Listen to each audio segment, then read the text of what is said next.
নমস্কাৰ। আজি মোৰ সৰুকালৰ সজীৱ স্মৃতিৰ আৰু এটা খণ্ড ক'বৰ কাৰণে আপোনালোকৰ আগত মই উপস্থিত হৈছোঁ। আজি অৱশ্যে মই গুৱাহাটীৰ পৰা কোৱা নাই, মই পুনেলৈ আহিলোঁ যোৱা 8 তাৰিখে আৰু আজি মই চুনুৰ ঘৰত আছোঁ। 8 তাৰিখে আহি মুনুৰ ঘৰত আছিলোঁ আৰু আজি এই খণ্ডটো মই চুনুৰ ঘৰৰ পৰা আপোনালোকৰ আগত উপস্থাপন কৰিবলৈ সাজু হৈছোঁ। আৰু আজিও সেই মোৰ সৰুকালৰ মাৰ লগত থকা স্মৃতি কিছুমান মোৰ আজি মনত পৰিছে আৰু তাকেই ক'বলৈ লৈছোঁ। আমাৰ আচলতে কি গৰু আৰু ম'হ খেতি কৰাৰ কাৰণে আছিলে, গৰু আছিলে সেই সময়ত। এতিয়াও গাঁৱৰ মানুহে জানিব মণিপুৰী গৰু বুলি ক'লে আমাৰ দুহাল মণিপুৰী গৰু আছিলে আৰু এটা ম'হ আছিলে আৰু এজনী গাই গৰু আছিলে।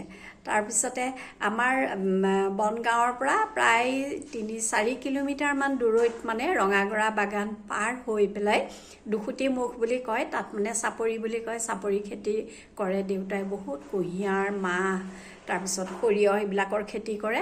সেইকাৰণে গৰু দুহাল লৈ দেউতা মানে চাপৰিত এটা ঘৰ বনাই লোৱা আছিলে আৰু দেউতা তাতে থাকিলে। অকল দেউতা নহয়, আমাৰ গাঁৱৰ তেনেকৈ মানে মানুহবিলাক গৈ তাত মানে বহুত মাটি আছিল, চবৰে মানে মাটি কিনি লৈ পেলাই মানে তেওঁলোকে তাত খেতি খুব ভাল হয়, তাত থাকে। আমাৰ দেউতা তাত আছিলে আৰু ম'হটো আৰু গাইজনী লৈ পেলাই মা ইয়াত থাকে। আৰু মাক মানে ম'হটোৱে ভালেই পায় আৰু মায়ে ম'হৰ নাকিডাল লৈ পেলাই গধূলি সদায় দলনিত চৰাবলৈ যায় আৰু তেতিয়া মানে কি কৰে, মোক ম'হটোৰ ওপৰত উঠিবলৈ দিয়ে। মই ম'হৰ ওপৰতো উঠি পাইছোঁ। তাৰমানে মাৰ লগত যাওঁ যে মই, তেতিয়া মায়ে মানে নাকিডালত ধৰি ম'হটোক দলনিত খুৱাই থাকে, পাৰে বহি পেলাই। আলি থাকে যে পথাৰৰ আলিত মায়ে মানে থিয় মায়ে মানে বহি কেতিয়াবা বহি আলিতে এনেকৈ ম'হক মানে ঘাঁহ খুৱাই থাকে আৰু মই ম'হটোৰ পিঠিত উঠি থাকোঁ। সেয়াও মোৰ অভিজ্ঞতা আছে ম'হৰ পিঠিত উঠা। তাৰপিছতে আমাৰ তাত মানে জখলাই দি ওপৰলৈ উঠোঁ। গৰুৰ গোহালি ঘৰৰ ওপৰত কি হয়, কোমোৰা, জাতিলাও এইবিলাকৰ মানে খেতি কৰে যে ওপৰলৈ বগাই যায় ঘৰত। আৰু আমাৰ ককাইদেউহঁত ঘৰত নাথাকে, সেইকাৰণে বাইদেউহঁতটো জখলাত উঠিব নোৱাৰে। জখলাটো ধৰি থাকে, মোক কয় যা তই নপৰ, পৰিলে আমি তলত ধৰিম, যা ওপৰত উঠি গৈ আৰু সেই কোমোৰা কাটি পেলাই তললৈ পেলাই দিওঁ, পাৰিব লাগে, লাও তেনেকৈ পেলাই দিওঁ। সেইখিনিও মোৰ অভিজ্ঞতা আছে। তাৰপিছতে আকৌ আৰু মোৰ অভিজ্ঞতা আছে মানে কি, মায়ে আমাৰ খুব ধুনীয়া আইনাম গাইছিলে। তাতে যেতিয়া আইসকলে দেখা দিয়ে তেতিয়া মানে, আৰু এনেও বছৰত এবাৰকৈ তাৰ মানুহে, আমাৰ গাঁৱৰ মানুহবিলাকে সাধাৰণতে আই সবাহ এভাগ পাতে আৰু আমাক মাক মাতে সেই আই সবাহত মানে নাম গোৱা সবাহ এভাগ কৰিবলৈ। মায়ে ইমান সুন্দৰ আইনাম গাইছিলে আৰু সেইকাৰণে সেই শুনি সৰুতেই শুনি বেছি নহ'লেও অকণমান হ'লেও আইনামো মই মানে অকণমান গাব পাৰোঁ, মানে শিকিছিলোঁ তেতিয়া মাৰ পৰা শুনি। আৰু পিছতো এনেও গাঁওবিলাকত আই সবাহ পাতেই। আৰু এতিয়াও মোৰ মনত আছে, ৰঙাগৰা বাগানত আমি মানে মমাইদেউ বুলি কওঁ, ভোলা হাজৰিকা নাম আছিলে। মমাইদেউ ঘৰত আৰু মানে সকাম পাতে, আই সবাহ এভাগ পাতে আৰু বছৰত। তাৰপিছতে আমাৰ মাক মাতে, মাৰ লগত চাদৰৰ আঁচলত ধৰি মই মানে তালৈ যোৱা মোৰ মনত আছে। আৰু মামীদেউয়ে ইমান ধুনীয়াকৈ কিবা কিবি বনায় আৰু বাগানত মানে আমিতো জলপান খাওঁ, বাগানত ৰুটিটো বেছি পায়, আমি খুব ভাল পাওঁ। মামীদেউয়ে ইমান ধুনীয়াকৈ ৰুটি বনাই দিব আৰু মানে ভাত পানী চব খুৱাই পঠিয়াই। আমি ৰাতিপুৱাই যাওঁ মানে মামা মামীৰ ঘৰত আৰু সকাম পাতিলে মানে। তাৰপিছতে এইবাৰ মই যেতিয়া বনগাঁৱলৈ গৈছিলোঁ বহুত বছৰৰ মূৰত, মানে সেই মামী আছেনে নাই মোৰ সুধিবলৈ নহ'লে, কিন্তু তেওঁলোকৰ ল'ৰা বিতু হাজৰিকা, সি আহি পেলাই একদম মোক মানে তৰু বাইদেউ আপোনাক ইমান বছৰৰ মূৰত পাইছোঁ, সি লগ কৰিবলৈ আহিছে। সেয়াও মানে খুব ভাল লাগিছে।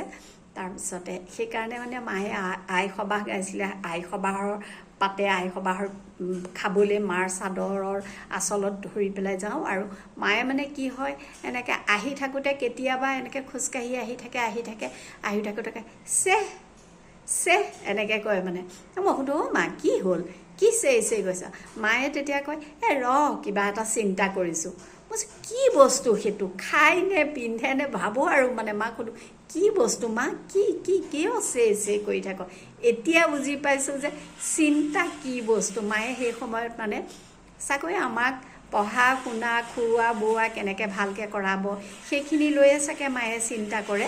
সেইকাৰণে চাগে মায়ে আহি থাকোঁতে ভাবি থাকে বা ক'ৰবালৈ যাওঁতে বা মহটো চৰাই থাকোঁতে আকৌ অকণমান দেৰি থাকিব মই আৰু সুধো কিয় ইমান চে কৰি আছ? মায়ে কয় চিন্তা এইবিলাক জানো, এনেকৈ কয়। সেয়া এতিয়া মনত পৰিছে। আমি গোটেইকেইটা ল'ৰা ছোৱালী এতিয়া ইমান ভাল, কিন্তু তাৰ সেই সুখকণ ল'বলৈ মা যে নাই, সেই কথাটোৱেই মানে মোক এতিয়াও মোক মানে একদম বুকুৰ ক'ৰবাত মানে বিন্ধে। মই এতিয়াও ভাবোঁ মা যদি থাকিলেহেঁতেন কিমান আনন্দ পালেহেঁতেন গোটেই ল'ৰা ছোৱালীকেইটাৰ লগত মায়ে থাকি। মায়ে যে অকণো সুখেই নেপালে মানে সেই খেতি বাতি, মহ চৰোৱা, মহক খাবলৈ ঘাঁহ আনি দিয়া, এইবিলাকতেই থাকিলে। আৰু ল'ৰা ছোৱালীকেইটাক কেনেকৈ পঢ়াব পাৰি, কেনেকৈ কি কৰিব পাৰি, সৰুতে সেইবিলাক দেখিছিলোঁ। আৰু এতিয়া সেইকাৰণে ভাবিছোঁ মা যদি থাকিলেহেঁতেন। এতিয়া নাতিৰ ঘৰলৈও মই যেনেকৈ পুনেত আহি আছোঁহি, মায়েও নাতিৰ ঘৰত অহা হ'লে মায়ে কিমান আনন্দ পালেহেঁতেন। আৰু মই মাক একদম লৈ আনিলোহেঁতেন মানে মোৰ এতিয়াও সেই ভাৱটো আহে মানে। সেয়াই আজি ইয়াৰ ঘৰত থাকোঁতে চনু গ'ল অফিচলৈ, মই অকলে আছোঁ আৰু মোক সেইখিনিয়ে মনত পৰিছে। আৰু সেইখিনিকে মই আজি আপোনালোকৰ আগত শ্বেয়াৰ কৰিলোঁ। কেনেকুৱা পাইছে আপোনালোকে অকণমান কমেণ্ট দিবচোন, জনাবচোন যে বা আপোনালোকৰ মাজতো এনেকুৱা কিবা অভিজ্ঞতা আছে নেকি, মনত দুখ লগা বা কেতিয়াবা আনন্দ লগা, সেইখিনিও আপোনালোকে জনাবচোন। আৰু মোৰ কথাখিনিয়ে আপোনালোকে শুনা পাই কেনেকুৱা লাগিছে, ভাল পাইছেনে বেয়া পাইছে, অকণমান জনাবচোন কমেণ্টত। তেতিয়া মই গম পাম যে আচলতে মই আপোনালোকক আনন্দ দিব পাৰিছোঁ নে নাই, বা মোৰ কথাখিনিৰ লগত আপোনালোকৰো তেনেকুৱা কাহিনী যদি আছে মিলে নে নিমিলে জনাবচোন। আজিলৈ ইমানতে সামৰিলোঁ। ধন্যবাদ।